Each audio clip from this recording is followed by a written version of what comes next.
ବାପା ଡାକଟା ପାଇଁ ଆଜକୁ 20 ବର୍ଷ ହେଲା ନିଜ ଭିତରେ ନିଜେ ଖସି ଯାଉଛି। ଡାକ ଦିଅ ମତେ ଥରେ ବାପା ବୋଲି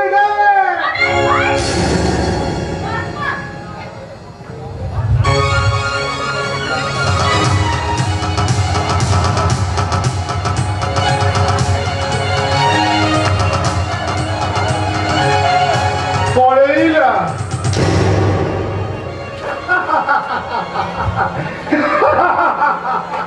ପଳେଇଲା ଟଙ୍କା 50 ଟଙ୍କା ଦେଲାନି କି ମତେ ବାପା ବୋଲି ଡାକିଲାନି। ଆରେ କାହିଁକି ଡାକିବ ସେ? ଠିକ 20 ବର୍ଷ ତଳେ ସେ ବି ଏତିକିଟା ଟଙ୍କା ମାଗୁଥିଲା। ଗୋଟେ ଆଇସ୍କ୍ରିମ ଖାଇବ ଆଉ ଚନାଚୁର ଦିଟା କିଣିବ ବୋଲି। ହେଲେ ମୁଁ ତାକୁ ଠିକ ଏମିତି ଠକି ଦେଇଥିଲି। ସେ ଆଜି ତାର ବଦଲା ନେଲା। ହେ ଈଶ୍ୱର, ମୁଁ ତୁମକୁ କେବେ ବି ମାନିନି। ଆଉ ଆଜି ଜାଣୁଛି ଆଉ ମାନୁଛି ତମେ ଅଛ। ଆରେ ସମସ୍ତେ କହନ୍ତି ପରା ତମେ ଦୟାବାନ। ଆରେ କେହି ନ ଡାକିଲେ ନାହିଁ। ତମେ ଥରେ ମତେ ବାପା ବୋଲି ଡାକ ଈଶ୍ୱର। ହେ ଈଶ୍ୱର, ତମକୁ କଣ ଶୁଭୁନି? ତମେ ଥରେ ମତେ ବାପା ବୋଲି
is my final fiesta.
ଆସିଛି କ'ଣ କଲେ କିଛି ବି ମନେ ପଡ଼ୁନଥାଏ।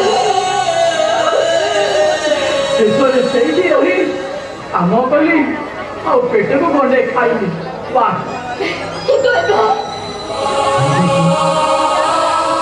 ଆଜକୁ 2 ମାସ ତଳେ ବସ୍ତିର କିଛି ଲୋକ ଦିନ ଦିହି ପରେ ଗୋଟେ ଅଜଣା ଅଶୁଣା ଲୋକକୁ ମୋ ଆଖି ସାମ୍ନାରେ ବାଡ଼େଇ ବାଡ଼େଇ ମାରିଦେଲେ। ସେ ଦୃଶ୍ୟକୁ ଦେଖି ମୁଁ ଚିତ୍କାର କରି ବେହୋସ ହେଇଗଲି। ଆଉ ତାପରେ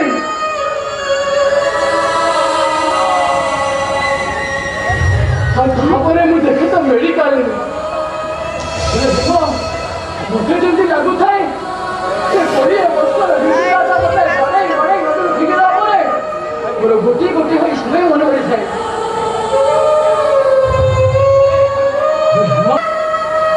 ଚାଲି ଆସିଲି ତମମାନଙ୍କୁ କେତେ ଖୋଜିଲି କାହାରିକୁ ପାଇଲି। ଏ କୋଠରୀ ମାନବ ଜଙ୍ଗଲ ଭିତରେ ଖୋଜି ଖୋଜି ଖୋଜି କିଏ ପଡ଼ିଲେ ଆଚ୍ଛା କହିଲ ବହୁଜଣକ ଯିଏ ଗଲେ ଆମ ବଡ଼ ବୋହୂ ଆମ ବଡ଼ ଆହ୍ୱାନଟା ଏବେ କ'ଣ କରୁଛି? ହଁ ହଉ ମୋଟା ପାଠ ପଢିବା ପାଇଁ ସେ ବି ବାହା ହେଇ ସାରିଛି।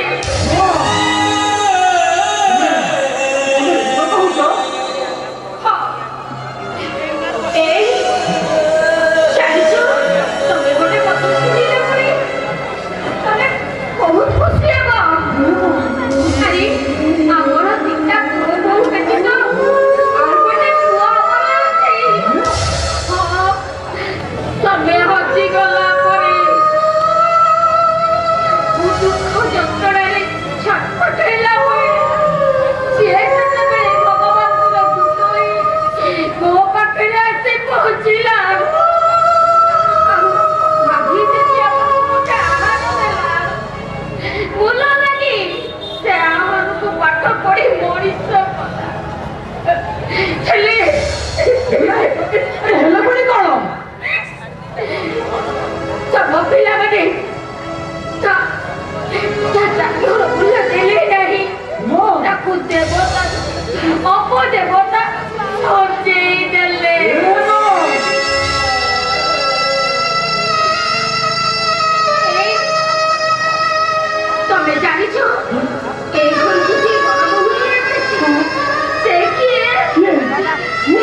ଖୁସି ନହେଲେ ମତେ ଚାଲି ଦେବାକୁ କହୁଛ? ତମ ବିବେକ ତମକୁ ଟିକେ ବାଧା ଦଉନି? ତମ ନାରୀ ତ ତମକୁ ସହାୟତା କରୁଥିଲି।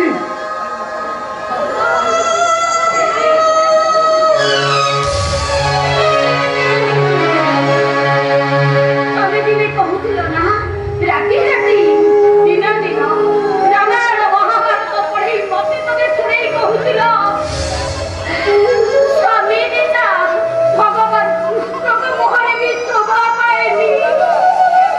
ମୁଁ କହିଦେଲି କଣ ହେଲା? ହେଲେ ମୁଁ ଏମିତି ଗୋଟେ ମା ଯେ ମୋ ପିଲାମାନଙ୍କ ମୁହଁରୁ ମୁଁ ସବୁବେଳେ ସ୍ୱାମୀ ନିନ୍ଦାଇ ଶୁଣି ଚାଲେ। କହିପାରୁନି କି ସହି ବି ପାରୁନି।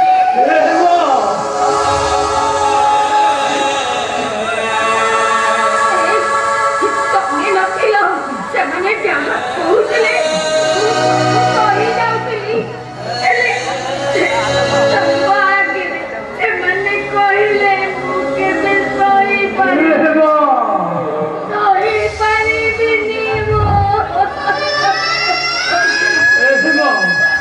ତୁମେ ସେମିତି କୁହ ନା। ଆରେ କଣ କେତେବେଳେ କହିଯାଇଥିଲି ସେ କଥାକୁ ମନରେ ଧରି ମତେ ଏତେ ବଡ଼ କଷ୍ଟ ଦିଅ ନା।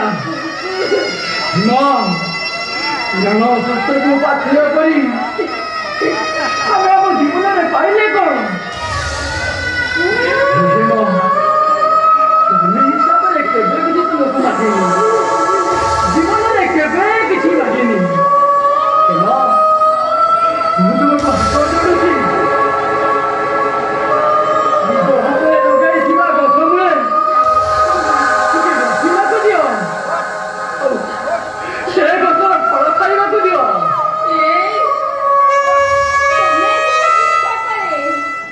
ଟିକେ ବସିଛି ଖାଇପାରିବ ବୋଲି ଭାବୁଛ? ଆରେ ଅମୃତ ବୃକ୍ଷ ନୁହେଁ, ସେଇଟା ବିଷ ବୃକ୍ଷ।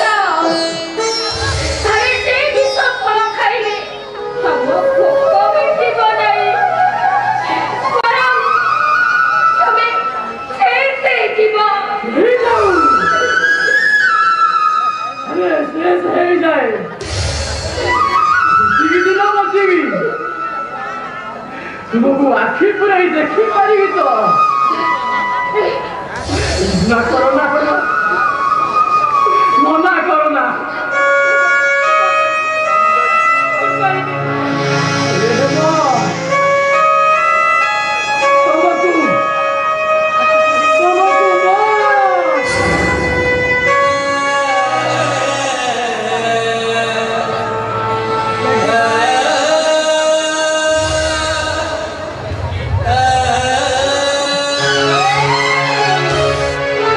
ତମେ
कहीं जानिबनी कहीं जानिबनी मु तुम स्वामी बोली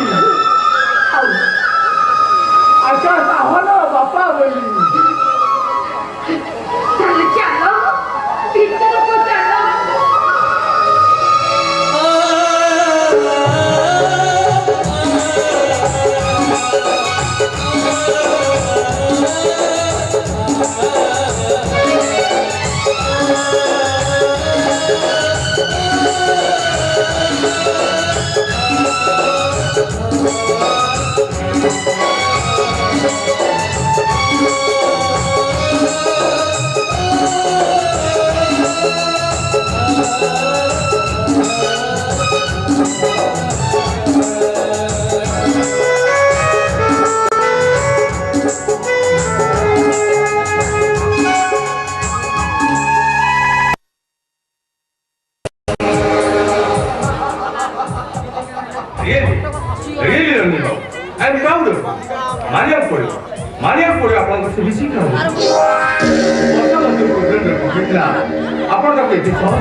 अरे नहीं आपण मत थे प्रस्तुत अरे मु तो निमित्त मात्र सब से भगवान की इच्छा। अच्छा अविनाश बाबू आकाश के विषय आप धारणा तो कौन आकाश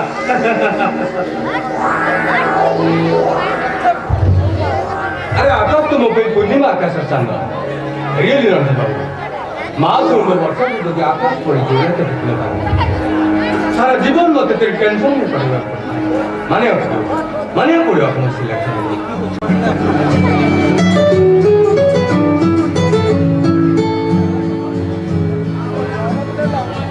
हेलो यस सर ठीक है सर इमेल कौन सर फोन दिजिंग फोन सहर तलवर्ती अंचल दंगा सृष्टि मत इमिडिएट से पहुंचे मत किसी कह अंतत मो आपण कली बंधु मो घर दिन आसला अथवा आपण सहित कथा मो समय अरे ना अरे कामटा को कथा बोला दुई बंधु आप समय पाइबानी ठीक अच्छे आपण कथा रहा आपण अंतत चाह कपटे आम घरे न पी गले ये अभ्यास खाए मैंने बहुत मातृ की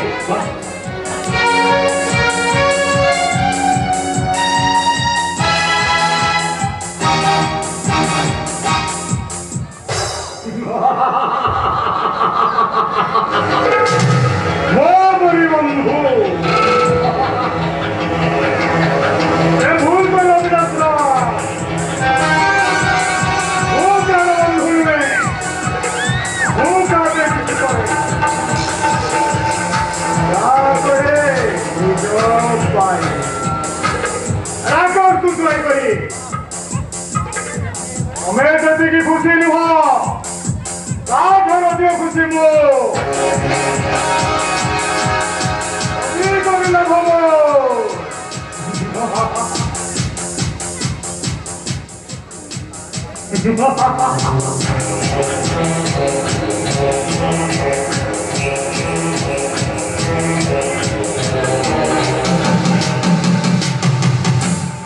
बाबू जाने तू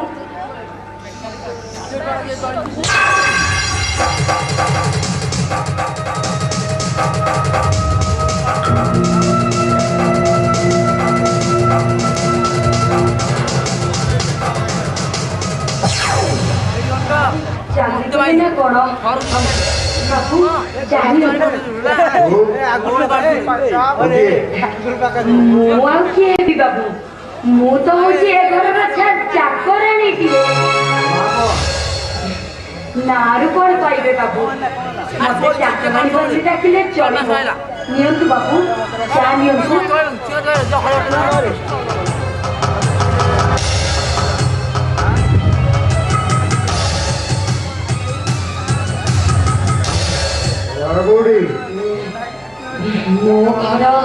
मो घर एई पाख बस्ती रे बाबू हेले आपण मो घर कहीं पचारुचंती ଏମିତି ପଚାରିଦେଲି ଆଚ୍ଛା ତୁ ହାତରେ ଶଙ୍ଖ ମୁଠାରେ ସିନ୍ଦୁର ପିନ୍ଧିଛୁ ତତେ ଘର ଚାକରାଣୀ ବୋଲି କହୁଛୁ ତୋ ସ୍ୱାମୀ ମୋ ସ୍ୱାମୀ କଥା କାହିଁକି ପଚାରୁଛନ୍ତି?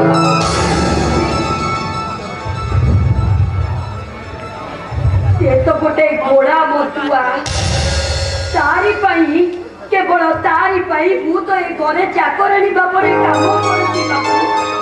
ସେ ରିକ୍ସା ଚଳାଏ ମତେ ପଇସାଟିଏ ଦିଏନି ବାପୁ। ମୁଁ ଯଦି ତାକୁ ପଦୁଟିଏ ବି କିଛି କହିଦିଏ ତାହେଲେ ସିଏ ଓଲଟି ମତେ ମାଡ଼ ମାରେ ବାପୁ। ଜାଣିଛନ୍ତି ବାବୁ କାଲି ରାତିରେ ମୁଁ ତାକୁ ପଦିଏ କହିଦେଲି ବୋଲି ସିଏ ମତେ ତଳି ଯଜ୍ଞରେ ଏମିତି ନୂଆ ଟିକାଟେ ଦେଇଦେଇଛି। ଦେଖିବେ ବାବୁ ଦେଖନ୍ତୁ। ଆରେ ସ୍ତ୍ରୀ କହିଲନି ଆନବଣୀ ବହେ ପିଟି ଥାନ୍ତେ ଶାବଳ ହେଇଥାନ୍ତା। କେମିତି କହିଥାନ୍ତି ବାବୁ? ଯେତେ ଯାହା ହେଲେ ବି ସିଏ ପରା ହଉଛି ମୋର ସ୍ୱାମୀ। ପର ହାତରେ ବାଡ଼ ଖୁଆଇଲେ ମୋର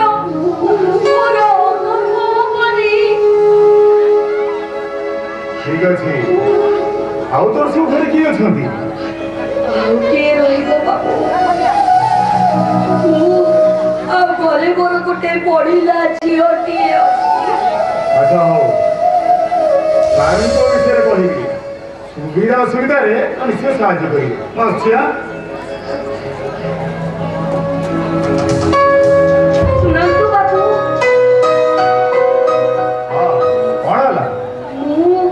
ମୁଁ ଆପଣଙ୍କୁ ଗୋଟେ କଥା ପଚାରିଥାନ୍ତି। ପଚାରୁନୁ।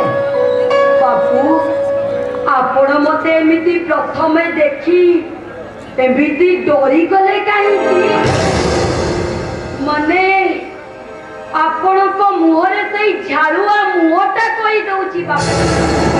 କୁହନ୍ତୁ ବାବୁ ଆପଣ ମତେ ପ୍ରଥମ କରି ଦେଖି ସାରିଲା ପରେ ଆପଣଙ୍କ ମୁହଁରେ ଯୋଉ ଝାଳ ଗୁଡାକ ବହୁଥିଲା ସେଗୁଡାକ ଏପର୍ଯ୍ୟନ୍ତ ଶୁଖିନି ବାବୁ। ମୁଁ ସତ କହୁଛି ବାବୁ ମୁଁ ମିଛ କହୁନି। ଆପଣ ଏମିତି ମୋ ପରିଚୟଟା ପାଇ ସାରିଲା ପରେ ଏମିତି ଖୁସିରେ ଫାଟି ପଡୁଛନ୍ତି କାହିଁକି? କୁହନ୍ତୁ କାହିଁକି ଫାଟି ପଡୁଛନ୍ତି? ମାନେଟା ଭାରି ସହଜ ବାବୁ। ମୋ କଥା ବୁଝିପାରୁଛୁ? ଆରେ ମତେ ତୁ ଚିହ୍ନି ପାରୁଛୁ? ଆରେ ମତେ ତୁ ଜାଣି ପାରୁଛୁ?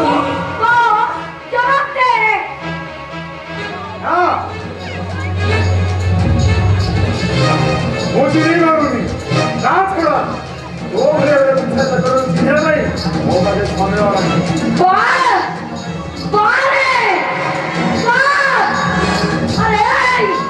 ମତେ ସିନା ତୁ ଚିହ୍ନି ପାରୁନୁ। ଆଜକୁ 20 ବର୍ଷ ତଳେ ଏଇ କଞ୍ଚା ମାଂସକୁ ଖାଇବା ପାଇଁ ତୋ ଦେହରେ ଭୋକ ଥିଲା ନା? ଆରେ ବାହାରେ ରାକ୍ଷସ।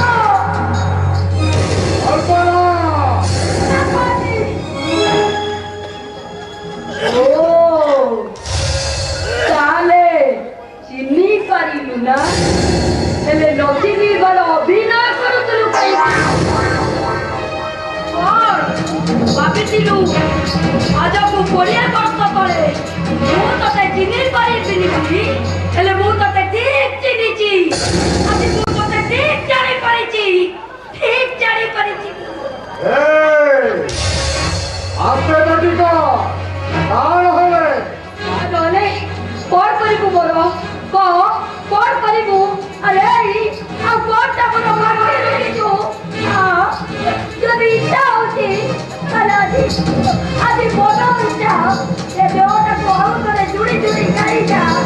ଆରେ ରାକ୍ଷସ ଏ ଘରେ ଆଉ କେହି ନାହାନ୍ତି। କାହାକୁ ବି ଡରନା।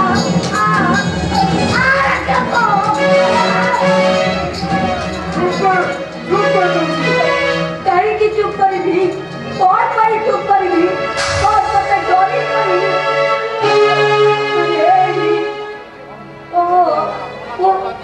ମୁଁ ତତେ ଆଜି ପଚାରୁଛି କାହିଁକି ଆମେ ତୋର କି ଦୋଷ କରିଥିଲୁ କାହିଁକି ତୁ ଆମକୁ ଏତେ ବଡ଼ ଶାସ୍ତି ଦଉଛୁ କାହିଁକି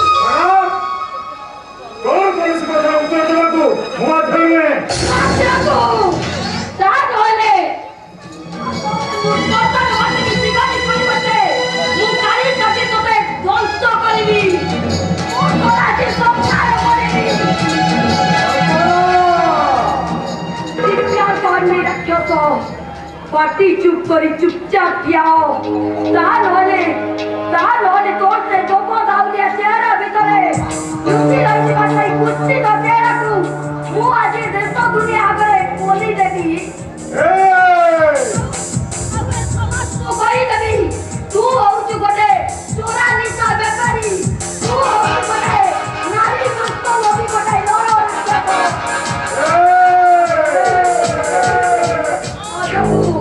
ଆଜକୁ 20 ବର୍ଷ ତଳେ ତୁ ମୋ ସ୍ୱାମୀକୁ ଲଗେଇ ସେଇ ସହଦେବ ରାଉତକୁ ମର୍ଡର କରିଛୁ ସେ କଥାଟା ବି ମୁଁ ଦେଶ ଦୁନିଆ ଆଗରେ କହିଦେବି।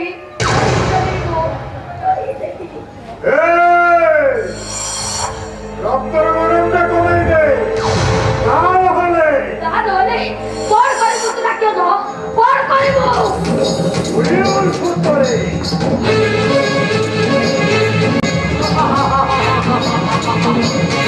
ତୋ ସହିତ ଯା କରିଥିଲି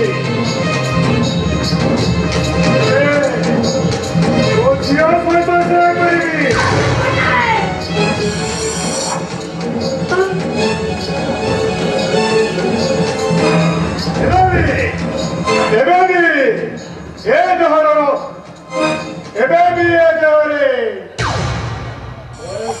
ଲହଡ଼ି ମାରୁଛି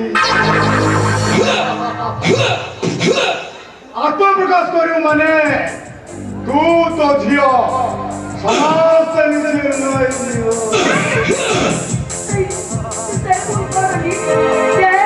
ମୁଁ ତତେ ହାତ ଯୋଡୁଛି ତୁ ଦୟାକରି ଆମ ମା ଝିଅକୁ ଛାଡ଼ିଦେ ମତେ ଖାଲି ମୋ ସ୍ୱାମୀର ଠିକଣାଟା ଦେଇଦେ ମୁଁ ତତେ କଥା ଦଉଛି ମୁଁ ଏ ସହର ଛାଡ଼ି ଚାଲିଯିବି।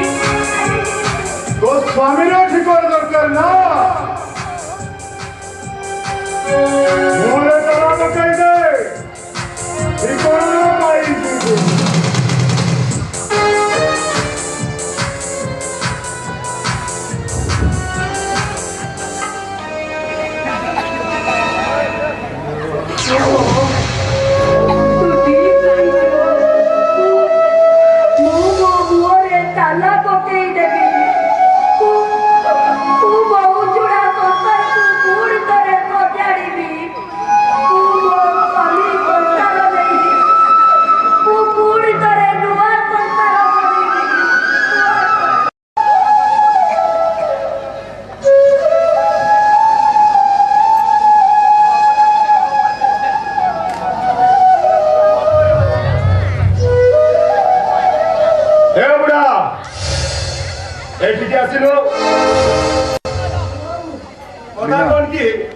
आज ऑफिस रे बहुत गुड़े काम करी देहटा टिके थकी जाइए टिके चिपी देलु तते कौन कहली सुबिलानी ना कौन कहली परा गोड़ दिटा को टिके चिपी दे दौची बाबू दौची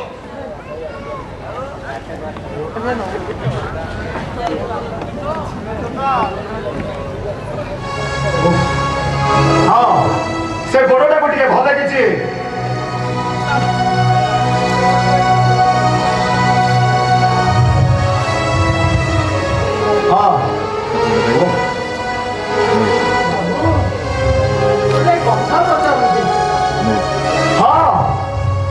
सबु चाकर मानकर गोटे बद अभ्यास थाए अन्य समय रे किछि कहिबेनी आ बाबूंकर सेवा कला समय रे सबु कथा पखाड़िबा की इच्छा करिवे आ मु भी जानि छी तू कोउ कथा पचारिबो एया तो दरमा बसौली ना हाय बाबू ताले कोउ कथा पचारिबो दरमा कथा कहबा पर मो जीवन उठिबो ताले कोउ कथा तू पचारिबो हौ बाबू ताले आपो खराब भाबिबे नहीं नहीं मु रागिबिनी तू पचार बाबू बाबू मो आसिला दिन समस्त की देखु ବାପାଙ୍କୁ ତ କୋଉଠି ଦେଖୁନି। ଚୁପ୍ ସେଇଟା ବଞ୍ଚିଥିଲେ ନା ଦେଖିଥାନ୍ତୁ। ହେଲେ ବାବୁ ଆପଣଙ୍କ ବୋଉଙ୍କ ହାତରେ ଶଙ୍ଖା ମଥାରେ ସିନ୍ଦୁର ଅଥଚ ମୋ ବାପା ମରି ଯାଇଛି।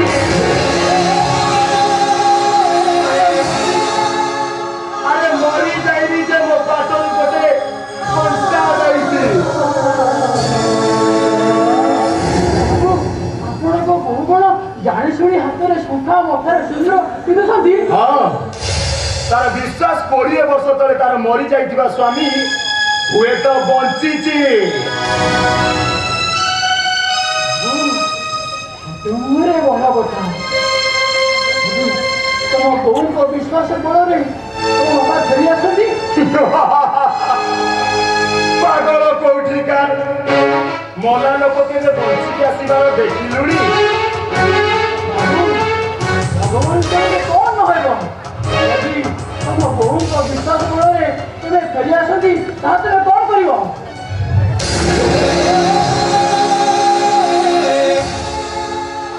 ଏମିତି ଗୋଇଠା ମାରିବେ।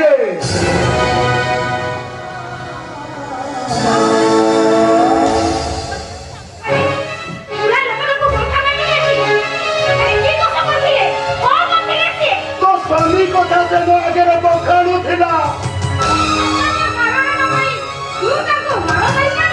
ଆରେ ଆଜି ତ ତାକୁ ବାଡ଼େଇଛି। ଆଉ ଯଦି ସେ କେବେ ମୋ ଆଗରେ ତୋ ସ୍ୱାମୀ କଥା ବଖାଣେ ମୁଁ ତା ତଣ୍ଟି ଚିପି ଶେଷ କରିଦେବି। ଏ ବୁଢ଼ା ଶୁଣ,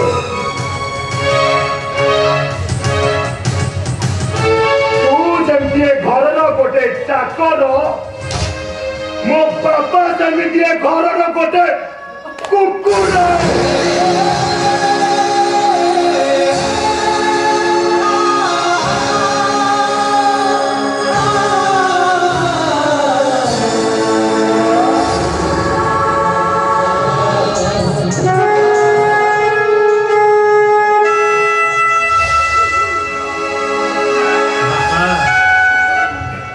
ଆହ୍ୱାନର ପିଲା ବୁଝି ଯାଇଲାଣି। କଣ ସେ ଜାଣିଲାନି? ପିଲାମାନେ କଣ ବାବା ଏ ଆହ୍ୱାନଟା ପାଇଁ ତା ବଡ଼ ହିସାବରେ କ୍ଷମା କରି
साबुन बाबुन मारी है परिष्कार हो।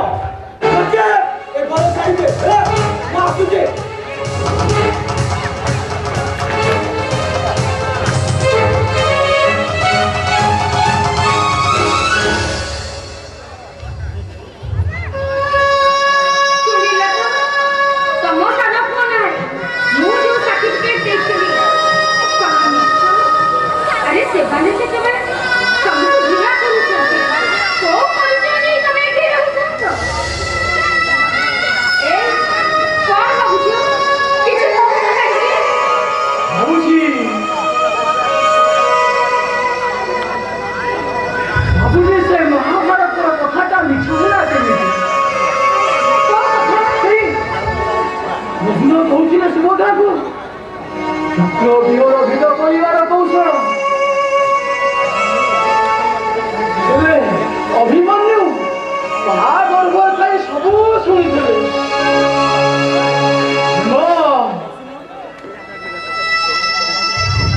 କଥାକୁ ଲକ୍ଷ୍ୟ କରି এই আকাশটা সিংহমূলে ଥିଲାବେଳେ କେତେ ଦିନ କେତେ ରାତି ଅନୁଯାୟୀ କେତେ ନିଜ କଥା କହିଛି କଷ୍ଟ କରି ସବୁକୁ ଗଲା ହେଲେ ଆଜି ସବୁ କିଛି ଅଲଗା ହେଇଯାଇଛି। ସେ ମହାଭାରତ ଭୁଲ ହେଇଯାଇଛି। ସେ ରାମାୟଣ ଭୁଲ ହେଇଯାଇଛି। ସେଥିପାଇଁ ଭଗବାନ କୃଷ୍ଣ ବି ଭୁଲ, ସୁଦର୍ଶନ ଚକ୍ର ବି ଭୁଲ, ବେଲା ଆସନର ପଥର ସେ ସତ୍ୟର ସ୍ତବଟା ବି ଭୁଲ।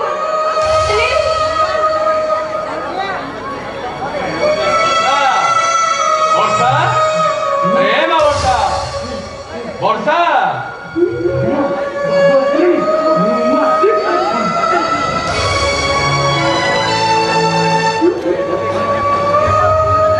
এই যে সমুদ্র নমস্কার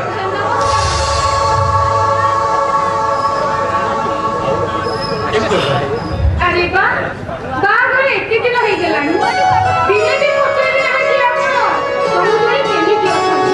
ହେଲେ ଏତେ ଦିନ ପରେ ସମୁଦ୍ରୀ କଥା ମନେ ପଡ଼ିଗଲା। କଣ କରିବି ସମୁଦ୍ରୀ ଏ ବୁଢ଼ାଟା ଅଭିମାନ କରି ସେ ଲାଭ ନାହିଁ ମୁଁ କଥା ଦଉଛି ଏଥର ପ୍ରକୃତ ଥରେ ନିଶ୍ଚୟ ଆସିବି। ଆଚ୍ଛା ହଉ ଆପଣ ଏଠି ବସି କଥା ହେଇଥାନ୍ତୁ ମୁଁ ସାଙ୍ଗେ ସାଙ୍ଗେ ଯାଉଛି ଆପଣଙ୍କ ପାଇଁ ଚା ନେଇ ଆସିବି।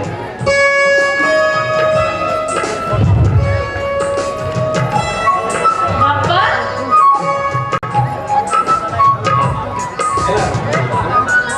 ବାପା ଏତେ ଦିନ କଥା ମନେ ପଡ଼ିଲା। କଣ କହିବି ରେ ବା ସରକାରଙ୍କ ପାଖରେ ମୁଣ୍ଡଟା ବିକ୍ରି କରିଦେଇଛି ଆଉ ମୋ କଥା ଆଉ ତୋ କଥା କହିବି ତୋ ଦେହ ପା ଭଲ ଅଛି ତ ବା ହଁ ବାପା ମୋ ଦେହ ପୁରାପୁରି ଠିକ୍ ଅଛି। ଏଠି ତ ମୋଟା କୁକୁର ଖାଉଛି କାଇଁ ନାଇଁ ତ ମୋ ଦେହ ପୁରା ଠିକ୍ ଅଛି। ମୁଁ ଭାବିଲି ନା ତୋ ଦେହ ଭଲ ନାହିଁ ଆଉ ତୋ ମା ଭଲ ଆଉ ଆକାଶ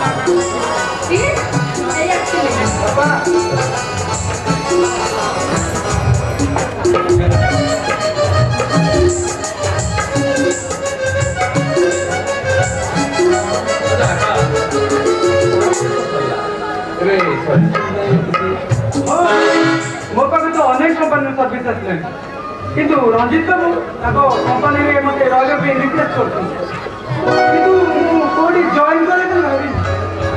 ଆଚ୍ଛା ଠିକ୍ ଅଛି ତଥାପି କାର୍ଡ ପ୍ରୋଗ୍ରାମ ଭିତରେ କ'ଣ ଥିବ ବିଷୟ ସେ କିଛି ନାହିଁ ସେ ଡାକେ ଏତେ ଅସୁବିଧା ହେଇଯିବ।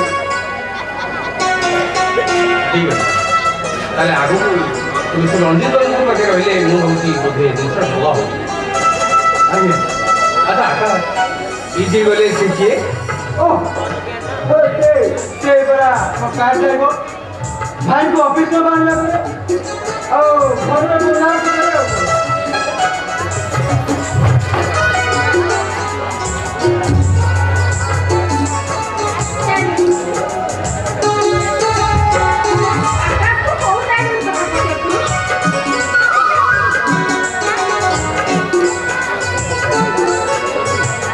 ତମ କାର୍ରେ ବାବା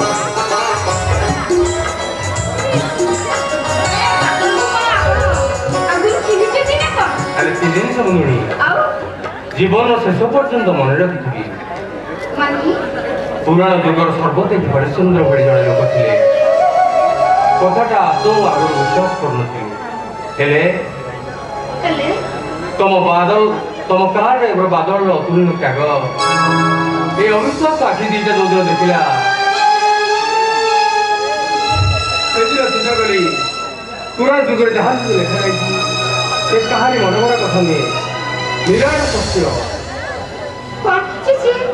সে জনে মোর ধনীবন্ধুଙ୍କ ଝିଅକୁ ଭଲ ପାଉଥିଲା ଧନୀବନ୍ଧୁ ଜଣକ ମଧ୍ୟ ବାଦଲର ନୀତି ଆଦର୍ଶ ମଣିଷ ପଡ଼ିବାକୁ ବହୁତ ଭଲ ପାଉଥିଲା ହେଲେ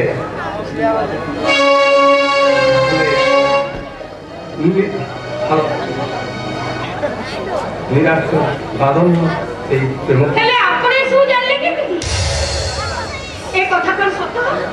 ଅହଙ୍କାର ବନ୍ଧୁ ମୋ ଜଣକ ଅନ୍ଧ ହୋଇ ବାଦଲକୁ ସାମାନ୍ୟ କାର୍ଡରେ ଆମକୁ ଜୟ କରିବାକୁ ଚାହିଁଲେ।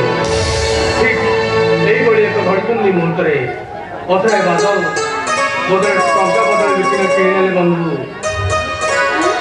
ଆପଣ ଏ କଣ କହୁଛନ୍ତି? ଠିକ୍ କହୁଛୁ ସମୁଦଣୀ, ଠିକ୍ କହୁଛି। ଆଚ୍ଛା ସମୁଦଣୀ, ମୁଁ ଗଲାବେଳେ କହିଦେଇ ଯାଉଛି, ଯଦି ଆପଣ କେବେ ବାଦଲକୁ ଗାଡ଼ିରୁ କାଢ଼ି ଦିଅନ୍ତି ତାହେଲେ ମୋତେ ନିହାତି ମାସେ ସମୁଦଣୀ।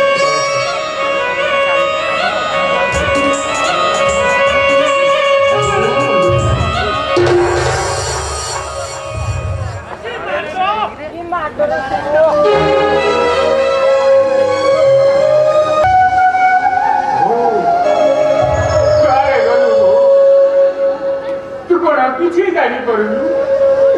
ତୁ କଣ କିଛି ଶୁଣିପାରୁନୁ?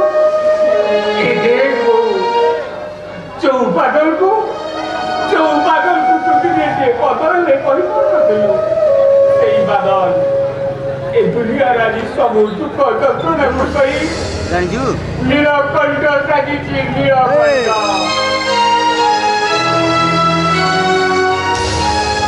ହଁ ବୋଉ, ଆଜି ନାରୀ ତ ରୂପସୀନା ତୋର ମୁଁ ଭୁଲି ଯାଇଛି, ହେଲେ ତୋ ସୁଖ ଶାନ୍ତି ସବୁ ମୋର ଗୋଟି ଗୋଟି ହୋଇ ମନେ ପଡୁଛି। ବୋଉ, ତୁ କଣ କିଛି ଜାଣିପାରୁନୁ? ତୁ କଣ କିଛି ଶୁଣିପାରୁନୁ? ଏ ବୋଉ, ବାକିକୁ ତ ସମୟ ଜଗତକୁ ନିର୍ଭର କରି ବିତେଇ ଦେଇଥାନ୍ତି। ମତେ ଲାଗୁଛି ସେମାନେ ଆଜି ସମସ୍ତେ ମୋତେ ପରଖ କରିଦେବେ। ବୋଉ, ତୁ କଣ କିଛି ଦେଖିପାରୁନୁ? ତୁ କଣ କିଛି ଶୁଣିପାରୁନୁ? ଥରେ ଦେଖା ଦେ ଲୋ ବୋଉ, ଥରେ ଦେଖା ଦେ। ଆଜି ଅଧୁରା ଭୟରେ ଦେହଟା ଶୁଖେଇ ଯାଉଛି। ଥରୁଟିଏ ମତେ କରୁଛୁ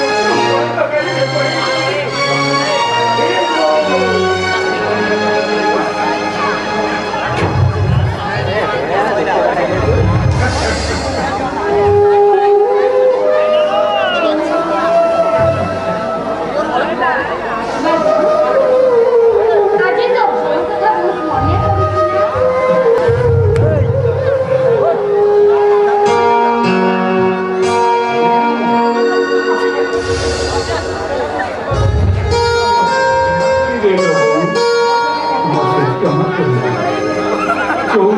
ପଡୁଥିଲା। ବିଶ୍ୱାସ କରେ ବୋଉ, ମତେ ବିଶ୍ୱାସ କର, ମୁଁ କେବେ ତତେ ପର ବୋଲି ଭାବିନି। ଏ ବୋଉ, ମତେ କ୍ଷମା କରିଦେ ବୋଉ, ତୁ ମତେ କ୍ଷମା କରିଦେ। ଦେବକୀ ସେଠି ସିଏ ସିନା ମତେ ଜନ୍ମ ଦେଇଛି, ହେଲେ ତୁ କଣ ମୋର ଯଶୋଦା ମା। ବୋଉ, ମତେ କ୍ଷମା କରିଦେଲେ ବୋଉ, ମତେ କ୍ଷମା କରିଦେ।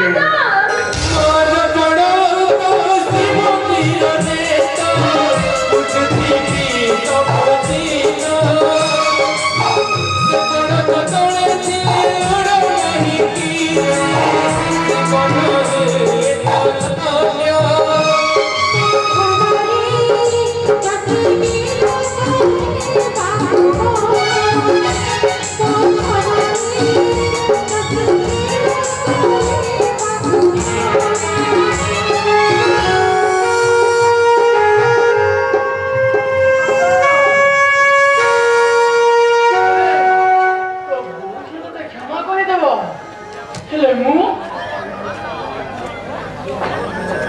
ମୁଁ ଯୋଉ ପାପ କରିଛି ମତେ କିଏ କ୍ଷମା ଦବ? ହରେ ବାଦଲ, ମୋ ପିଲାମାନେ ତୋ ପ୍ରତି ଯୋଉ ବ୍ୟବହାର କରୁଛନ୍ତି, ମୁଁ ସତ କହୁଛି ରେ ବାଦଲ, ପୁରା ବାପ ଏସବୁ ଛାତି ଫାଟି ଯାଉଛି। ହେ ବାଦଲ, ତୁ ସେ ବେଇମାନମାନଙ୍କୁ କ୍ଷମା କରିଦେବୁ ରେ। ତୁମେ ବାପ ହିସାବରେ ମୁଁ ତୋ ପାଖରେ ହାତ ଯୋଡୁଛି। ନାଇଁ, ତୁ ସେ ବେଇମାନମାନଙ୍କୁ କ୍ଷମା କରିଦେବୁ। ନାଇଁ ବାପା, ନାଇଁ। କଣ ବା ତାପ ମାରି ମୁଁ କହିବ ସେଥିପାଇଁ ତମେ ମତେ ହାତ ଯୋଡିଦେଲ। ଆରେ କେତେ ଆଉ କରିପାରିଥାନ୍ତୁ?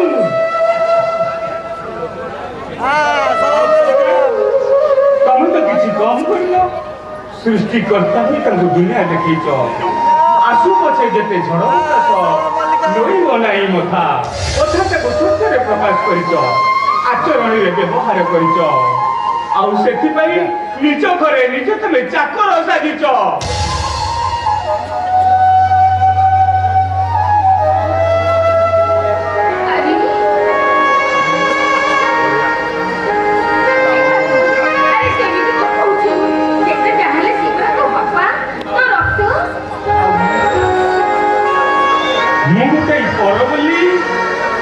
उसके हाथ जोड़ी दे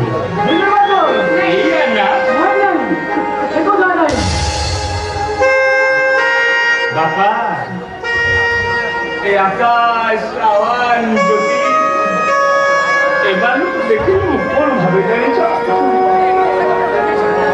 एमाने ले मोर टिकी टिकी पुओ झियो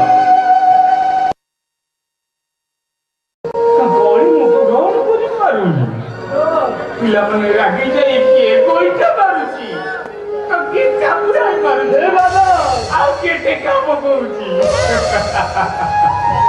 ଆଉ ଭଗବାନଙ୍କର ଦିଆ ଏ ଖୁସି ଆନନ୍ଦକୁ ମୁଁ ଦେଖି କହୁଛି ହେ ଠାକୁରେ ଏତେ ଶୀଘ୍ର ମୋ ଖୁସି ଆନନ୍ଦକୁ ଯେମିତି ଛଡ଼େଇ ନ ନିଅ ଏତେ ଶୀଘ୍ର ମୋ ଆନନ୍ଦକୁ ଯେମିତି ଏତେ ଶୀଘ୍ର ମତେ ଯେମିତି ମାରି ନ ଦିଅ अरे छौमाने तते घृणा करूछंती अरे तू सेमानकु बिचरा होई नउछु अरे तू कोन पागल हेई गलुनी हम पागल हेई जाईची भगवान कर दिया ए खुशी आनंद मते आज पागल सजेई देछि हेले मां होई तो खुशी होबा कथा सही पारुनु काई हेले मुए तो सही पारुनी बदल तू जेते शीघ्र पारुछु तो घर छाड़ी चली जा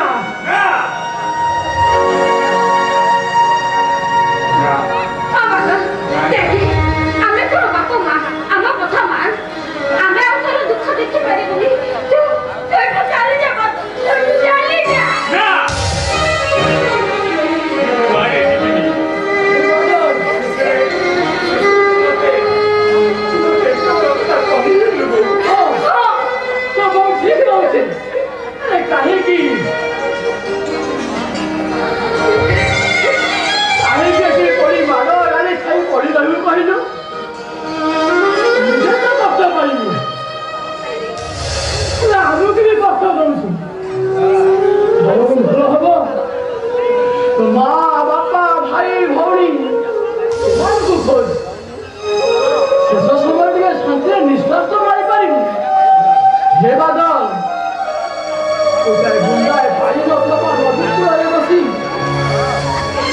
जीवन को जारी पड़ी शेष कर दो कहलो तू जा चली जा ना वारे दिबिनी तब तक किछि सुनिबिनी ए घरे पड़ी पड़ी पछे मु मरि दिबी हेले घर छाड़ी मु चली जा बाबा चली जा कौन कहलिबू ମୁଁ ତତେ ଗୋଟେ ପଚାରିବି ମତେ ତୁ ସତ କଥା କହିବୁ ମୁଁ ତତେ ମିଛ କହିଛି ନା ସେମିତି କଥାରେ କହିଦେଲେ ମୁଁ ତତେ ଛାଡ଼ିବିନି ମୋ ମୁଣ୍ଡ ଛୁଇଁ ତତେ ନିୟମ କରିବାକୁ ପଡ଼ିବ ସତ୍ୟ କରିବାକୁ ପଡ଼ିବ ତାମାନେ ମୁଁ ତତେ ଯାହା ତାମାନେ ତୁ ମତେ ଅବିଶ୍ୱାସ କରୁଛୁ अविश्वास करुनी तो बो जो प्रश्न पचार निज भरोसा पाऊनी तो से नियम करने को कहूँ ସବୁ ସତ କଥା କହିବୁ ସବୁ ସତ କଥା କହିବି ଚାଲେ କହ ଆରେ ଆରେ ବର୍ଷା ସାଙ୍ଗରେ ତୋର ସମ୍ପର୍କ କଣ ବର୍ଷା ମୋ ଭାଇ ବୋହୁ ମୁଁ ତା ଦେଢ଼ଶୁର ନା ମୁଁ ତତେ ଯାହା ପଚାରୁଛି ତୁ ସତ କଥା କହ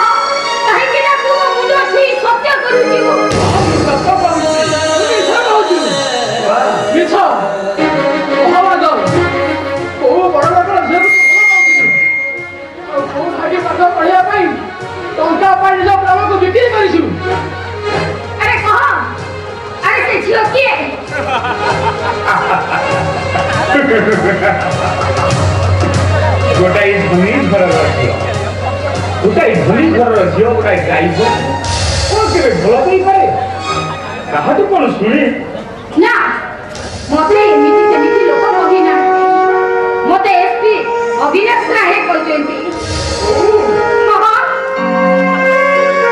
ସେ ଝିଅ କିଏ ତା ସହିତ ସମ୍ପର୍କ କଣ ଆଉ ତା ଭାଇଟା କିଏ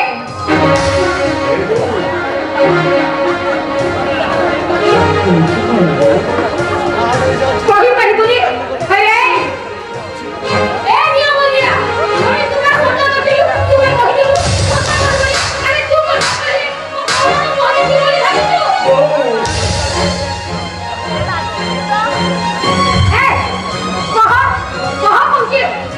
যদি সত্য না করবো তাহলে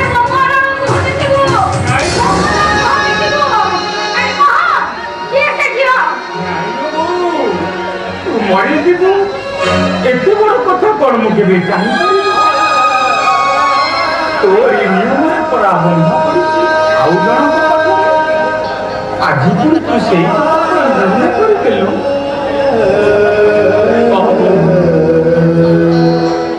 ମୁଁ ଆଜି ତୁ ଆଗରେ ସମସ୍ତ କଥା ମୁଁ କହିବି ମୁଁ ତୁ ଆଗରେ ଆଜି ସମସ୍ତ କଥା କହିବି ପଚାର ବୋଉ ପଚାର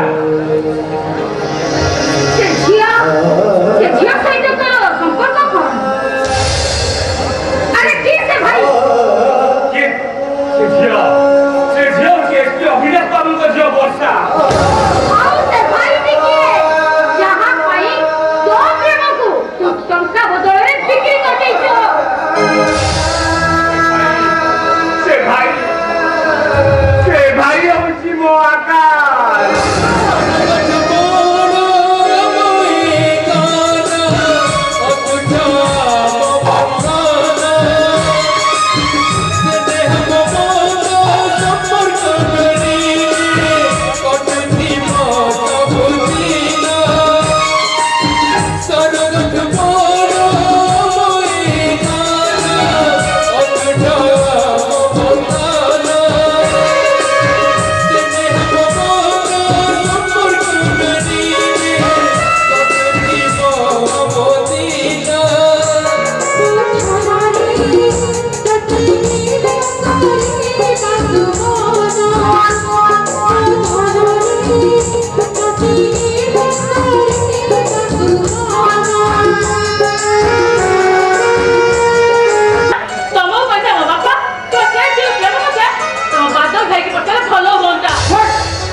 ଦାମ୍ପତ୍ୟ ଜୀବନ ପରେ ଗୋଟେ ବିଜ ପ୍ରତିଶ୍ରୁତି କରୁଛନ୍ତି ଯଦି କହେ ସେ ଝିଅଟି ମୁଁ ବୋଲି ତାମାନେ ତମେ ଆମ ବିବାହ ପୂର୍ବରୁ ବାପାଙ୍କୁ ଭଲ କରିଥିଲ କାରଣ ଆମ ପ୍ରେମ ପାଇଁ ତମେ ଯେମିତି ପାଠ ପଢିପାରିଲ ହେଲେ ମତେ ଉତ୍ତର ଦିଅ ଯୋଉ ଭାଇ ତମକୁ ମୂଲ୍ୟ ଲାଗି ଛୋଟରୁ ବଡ କରେଇଲେ ତମ ପେଟରେ ଆହାର ପୁରେଇଲେ ଏ ସମାଜର ପ୍ରତିଶ୍ରୁତି କରେଇଲେ ତୋ ବିବାହ ବଳରେ ଏ ସମାଜ ଆଗରେ ନିଜ ସ୍ତ୍ରୀ ଆଗରେ ସେଭଳି ଦେବତାକୁ ତମେ ଚାକର ବୋଲି କହିପାରୁଛ ତା ଭଳି ଜଣେ ସାଧାରଣ ଲୋକଟାକୁ ନିଜର ଭାଇ ବୋଲି ପରିଚୟ ଦେଇଥିଲେ ଆଉ ମତେ ଶୁଣରେ ତମ ସେ ଖାତିର ଇତିହାସ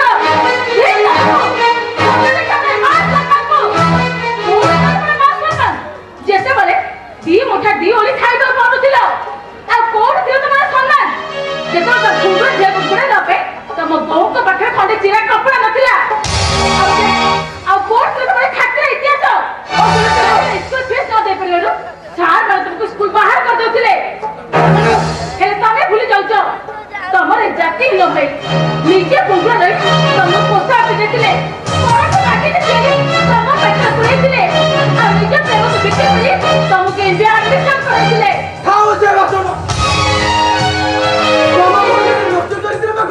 ଏ ଆଦର୍ଶର କଥା ମୁଁ ଶୁଣିବାକୁ ଚାହେଁ ନା অর্জিত সার্টিফিকেট লাগু নাই চুপ করো আর তা নহলে তা নহলে কোন হেলে মনে রাখো ମୁଁ ହଉଛି ଏସ୍ପି ଅଭିନାଶ ରାୟର ଝିଅ ବର୍ଷା ରାୟ ହଁ ଶୁଣ ମୁଁ ଖାଲି ଅଭିନାଶ ତାକୁ ଭଲ ପାଇଥିଲି ସାରା ଜୀବନ ମୁଁ ତାକୁ ଭଲ ପାଇବି ତମେ ମଧ୍ୟ ତାକୁ ଭଲ ପାଅ ଏ ସାରା ଦୁନିଆ ସ୍ତ୍ରୀ ପୁରୁଷ ସମସ୍ତେ ତାକୁ ଭଲ ପାଆନ୍ତୁ କାରଣ ସିଏ ହଉଛନ୍ତି ମର୍ତ୍ତ୍ୟ ଦେବତା ତା ମାନେ ତମେ ମତେ ବୁଝେଇବାକୁ ଚେଷ୍ଟା କରୁଛ ତମ ଦୁଇ ଜଣଙ୍କ ଅତୀତକୁ ନେଇ ମୁଁ ତମକୁ ପ୍ରଶ୍ନ ପଚାରିଥାନ୍ତି ହଁ ପଚାରିଥିଲେ ପଚାରି ପାରିଥାନ୍ତ ବାଦଲ ଭାଇ ଭଳି ଦେବତା ମୋ ରାସ୍ତାରୁ ଦୂରେଇ ଗଲା ପରେ ମୁଁ କେତେ ରାତି କାଟିଛି ମନ ତମର କ୍ଷେତ୍ରରୁ ମୁଁ କେତେ ଅଞ୍ଚଳ ଅଞ୍ଚଳ ରକ୍ତ ଲେଖାରିଛି ଆଉ ମୋର ସବୁ ସ୍ୱପ୍ନ ଭାଙ୍ଗି ଗଲା ପରେ ମୁଁ ତମକୁ ନେଇ କେମିତି ସଂସାର କରିଛି କେତେ ବଡ଼ ଦେବତା କଣ ମୁଁ ନୁହଁ ହେଲେ ମଣିଷ ତମେ ଗୋଟେ ସ୍ୱାମୀ ହିସାବରେ ଜଣେ ସ୍ତ୍ରୀ ଆଶା ଆଶାଙ୍କୁ ବୁଝିବା ସମସ୍ତ ଉଚିତ ନୁହଁ ତା ଲୋକକୁ ନିଜର କରିବା ତା ପୁଅକୁ ଅନୁଭବ କରିବା ତମର କଣ କର୍ତ୍ତବ୍ୟ ନୁହଁ ମୁଁ ନହେଲି ନାହିଁ ଯୋଉ ଦେବତା ଜଣ ପାଇଁ ତମେ ଆଜି ମଣିଷ ହେଇଛ ତାକୁ ଭାଇ ବୋଲି ସ୍ୱୀକାର କରିବା ତମର କଣ ଧର୍ମ ନୁହେଁ ଅସମ୍ଭବ ବିନା ଚରିତ୍ରଗତ ସତ୍ୟ ପାଖରେ ମୁଁ କୌଣସି ବାଦଲଟାକୁ ଭାଇ ବୋଲି ପରିଚୟ ଦେଇପାରିବିନି କାହିଁକି ତମେ ଯାଇପାରିବନି କୋଉ ମୁହୂର୍ତ୍ତ ଦୀପ ଆଡ଼କୁ ତମର ଯାତ୍ରା କୋଉ ମୂର୍ତ୍ତି ସୁଗନ୍ଧ ଆଡ଼କୁ ତମର ଚାଲି କୋଉ ତମର ପୋଖରୀରୁ ପଦ୍ମ ତୋଳିବା ପାଇଁ ତମେ ବ୍ୟଗ୍ର କୋଉ ଲପକ ଦୀପ ମୁହଁରେ ତମେ ପଲ୍ଲବିତ ଯୋଉଥିପାଇଁ ଏତେ ପାପ କରିବା ପାଇଁ ତମେ ପଛେଇ ଯାଉନ ମୁଁ ଆଜି ଯାଏ ତମକୁ କହିଦଉଛି ଏ ବାସ୍ୟ ଲୋକର ଠାରୁ ଟିକେ ଦୂରେଇ ରୁହ କିନ୍ତୁ କାହିଁକି ତମ ଏ କାର୍ଯ୍ୟକଳାପକୁ ମୁଁ ପସନ୍ଦ କରୁନି ରାମଚନ୍ଦ୍ର ପଠାଣି ଅଗ୍ନି ପରୀକ୍ଷା ଦେଲା ବେଳେ ଯେ ବର୍ଷା ରାୟ ନୁହେଁ ତା ନହେଲେ ମୁଁ ତମକୁ ଘର ଅଙ୍କ ଦେବେ ସେମିତି ଦୁଃସାହସ ତମେ ଯେମିତି କେବେ ନ କର କଣ କରିବ ତମେ ପହିଲି ଆଷାଢ଼ରେ ନରମ ବର୍ଷାଟା ଅମାନ୍ୟ ବର୍ଷାଏ ତମ ଜୀବନ ନହେଲେ ବନ୍ୟା ଆଣିବ ବନ୍ୟା